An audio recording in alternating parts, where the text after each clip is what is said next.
Hello friends, fish contour വീഡിയോയിലേക്ക് നിങ്ങൾക്ക് എല്ലാവർക്കും സ്വാഗതം. ഐ എം അപ്പച്ചൻ. അപ്പോൾ ഈ പടുതാക്കുളത്തിൽ പടുതിയിടാൻ നേരത്ത് ആ പടുതിയുടെ ഒരു അളവ് എങ്ങനെ എടുക്കും, അതാണ് ഇന്നത്തെ വിഷയം.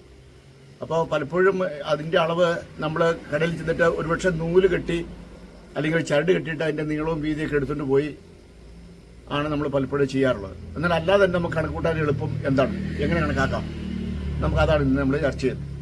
നമുക്ക് അതിൻ്റെ കാഴ്ചയിലേക്ക് വരാം. അപ്പോൾ ഇതെൻ്റെ ഒരു പടുതാക്കുളമാണ്. അപ്പോൾ ഈ പടുതാക്കുളത്തിൽ ഞാൻ ജെ.സി.ബി ഉപയോഗിച്ചാണ് മണ്ണ് എടുത്തത്. അപ്പോൾ ഈ കുഴിക്ക് ഉള്ള ആഴം എന്ന് പറയുമ്പോൾ 4 അടി ആഴമാണ് ഉള്ളത്. അപ്പോൾ ഞാൻ ഇത് പടുത വാങ്ങിയപ്പോൾ എങ്ങനെയാണ് ഇതിൻ്റെ കണക്കൂട്ടിൽ നടത്തിയെന്നുള്ളത് നിങ്ങൾക്ക് അറിയണ്ടായി. അപ്പോൾ ഞാൻ അടി കണക്കിനാണ് ഇത് എടുത്തത്. അപ്പോൾ എന്താ ചെയ്യണമെന്ന് വെച്ചിട്ടുണ്ടെങ്കിൽ ഈ കുഴിയുടെ മാത്രം ജസ്റ്റ് പടുത ഇടുന്നതിന് മുമ്പ് ഈ കുഴിയുടെ നീളം കണക്കാക്കുക. ഒരറ്റം മുതൽ മറ്റേ അഞ്ച് വരെയുള്ള നീളം കണക്കാക്കുക. എത്രയെന്ന് കണക്കൂട്ടുക. ഉദാഹരണത്തിന് ഒരു 10 അടി എന്ന് കണക്കൂട്ടുക. ഇവിടെ നിന്നുമല്ല അവിടെ മറ്റുള്ള നീളം 10 അടി. ഓക്കെ. പിന്നീട് നമുക്ക് എന്ത് ചെയ്യുക വെച്ചിട്ടുണ്ടെങ്കിൽ ഇതിൻ്റെ ഓവർലാപ്പ് വേണം. ഇതുണ്ടോ, ഈ വക്കന്ന് ഇവിടെ വരെയും ഇത് കയറ്റി വെച്ചെങ്കിലേ നമുക്ക് അവിടെ പിന്നീട് എന്തെങ്കിലും വെയിറ്റ് കയറ്റി വെച്ചെങ്കിലേ പടുത ഊർന്ന് പോകാതെ അവിടെ തന്നെ ഇരിക്കുള്ളൂ. അപ്പോൾ ഓവർലാപ്പ് ഉണ്ട്. അതായത് ഈ വക്കിൽ നിന്ന് ഈ ഇങ്ങോട്ടുള്ള ഒരു പടുത കൂടി എക്സ്ട്രാ വേണം. അപ്പോൾ അതെന്താണ്, 2 അടി. ഈ സൈഡിൽ 2 അടി, ആ സൈഡിൽ 2 അടി എടുത്തു. അപ്പോൾ എത്ര വരും നമുക്ക് പുറത്തേക്ക്? 10 അടി നീളം, 2 അടി ഇവിടെ, 2 അടി അവിടെ.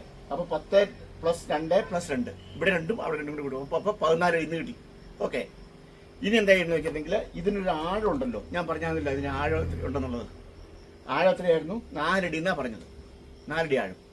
അപ്പോൾ ഈ സൈഡിൽ 4 അടി. അപ്പോൾ 14ൻ്റെ കൂടുതൽ പിന്നെ ഒരു 4 കൂടെ പ്ലസ് ചെയ്യുക. പിന്നെ ആ സൈഡിൽ ഒരു 4 അടി വരുമല്ലോ അല്ലേ. പടുത ഇങ്ങനെ ഒന്ന് താഴോട്ടിറങ്ങി അങ്ങനെ പോയി മുകളിലേക്ക് കയറി ഇങ്ങനെയാണ് വരേണ്ടത് അല്ലേ.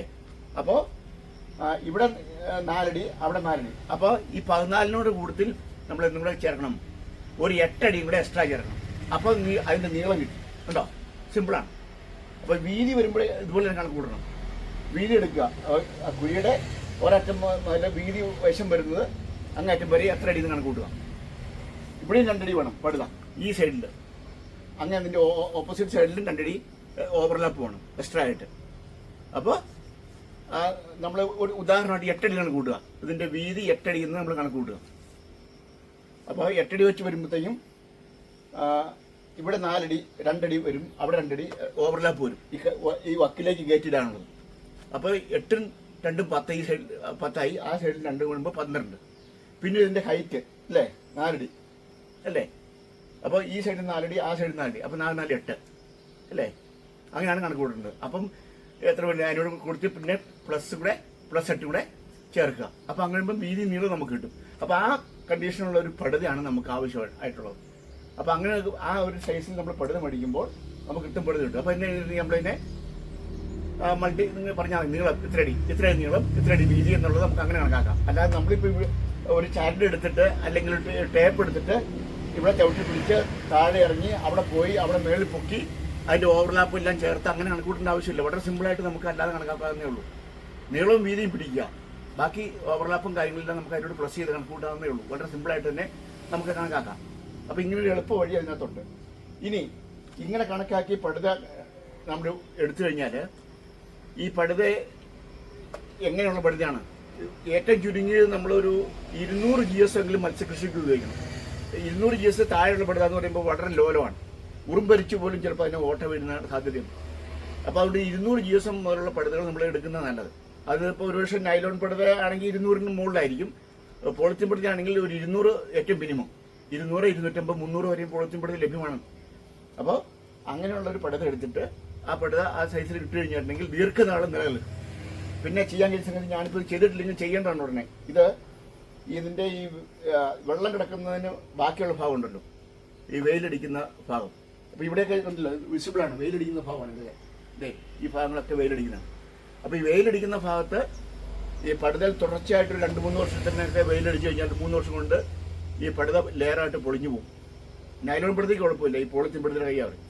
അപ്പോൾ അങ്ങനെ വരുമ്പോൾ നമുക്ക് അതിനെ പ്രൊട്ടക്ട് ചെയ്യണം. എന്ത് ചെയ്യണമെന്ന് വെച്ചിട്ടുണ്ടെങ്കിൽ ഈ ഗ്രീൻ ഷെയ്ഡ് നെറ്റ് ഉണ്ട്, ഷെയ്ഡ് നെറ്റിൻ്റെ ഒരു പീസ് എടുത്തിട്ട് ഈ വിസിബിൾ ആയിട്ടുള്ള ഭാഗം മുഴുവൻ കവർ ചെയ്ത് വിടുക.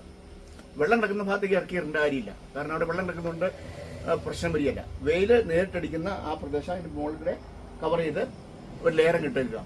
അപ്പോൾ ഒരു കുഴപ്പമില്ല. പടുത എത്ര വർഷം വേണമെങ്കിലും അങ്ങനെ നിലനിൽക്കും. അപ്പോൾ 8ഉം 10ഉം വർഷമായ പടുതകൾ ഇപ്പോഴും പടുത കളിച്ച് അങ്ങനെ നിലനിൽക്കുന്നുണ്ട് ഈ ഇതിട്ടിൻ്റെ ഫലമായിട്ട്. അപ്പോൾ ആ വിധത്തിൽ നമുക്ക് പ്രൊട്ടക്ട് ചെയ്തെടുക്കാൻ കഴിയും. അപ്പോൾ പോളിത്തീൻ പടുത നമുക്ക് ഉപയോഗിക്കാം. നൈലോൺ പടുത തന്നെ മേടിക്കുന്ന കഴിയില്ല. നൈലോൺ പടുത സ്വാഭാവികമായിട്ട് എക്സ്പെൻസീവ് ആണ്. അപ്പോൾ പോളിത്തീനാകുമ്പോൾ നമുക്ക് അത്രയും വില വരത്തില്ല. ലളിതമായിട്ട് നമുക്ക് ചെയ്യാൻ തുടങ്ങാൻ കഴിയും. നീറ്റുമായിരിക്കും.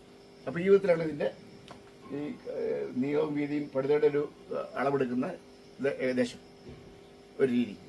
അപ്പോൾ ഇത് മീറ്റർ കണക്കിന് എടുക്കാം. നിങ്ങൾക്ക് അങ്ങനെ കണക്കാക്കാൻ അറിയാമെങ്കിൽ ആ വിധത്തിൽ എടുക്കാം. ഇതിപ്പം അടിക്കണക്കിനാണെങ്കിൽ അങ്ങനെ എടുക്കാം. അപ്പോൾ എല്ലാം മെത്തേഡ് ഇങ്ങനെയാണ്. നമ്മൾ ഞാനീ പറഞ്ഞ പോലെ നീളത്തോട് കൂടി ഓവർലാപ്പ് 2 സൈഡിലെയും പ്ലസ് ചെയ്യുക. പിന്നീട് ഇതിൻ്റെ ഹൈറ്റ് എടുക്കുക, ഹൈറ്റ് പ്ലസ് ചെയ്യുക, 2 സൈഡിലെ ഹൈറ്റ് കൂടെ പ്ലസ് ചെയ്യുക. അതിലേ ഉള്ളൂ. അതാണ് നീളം. വീതി അതുപോലെ തന്നെ എടുക്കുക. എന്നിട്ട് ഈ നീളത്തിലും ഈ വീതിയിലുള്ള പടുത ആവശ്യപ്പെട്ടാൽ തീർച്ചയായിട്ടും കടക്കാരൻ നമുക്ക് ആ വിധത്തിൽ തരും. അപ്പോൾ നമുക്ക് ഈ കുളത്തിന് ആവശ്യമായിട്ടുള്ള പടുതകൾ പ്രമുഖമായ കമ്പനികളുടെ SPRT അതുപോലെ തന്നെ SRF മുതലായ കമ്പനികളുടെ പടുതകൾ, നൈലോൺ പടുതയും അതുപോലെ ഇതുപോലുള്ള പോളിത്തീൻ പടുത 200 GSM 150 GSM അങ്ങനെ മുകളിലേക്ക് പോയി ഒരു 800-860 GSM വരെയും ഉള്ള പടുതകൾ അവൈലബിൾ ആണ്. അപ്പോൾ ആവശ്യക്കാർക്ക് വാട്സാപ്പിൽ ബന്ധപ്പെടാവുന്നതാണ്. എൻ്റെ നമ്പറിൽ വാട്സാപ്പിൽ ബന്ധപ്പെടാവുന്നതാണ്.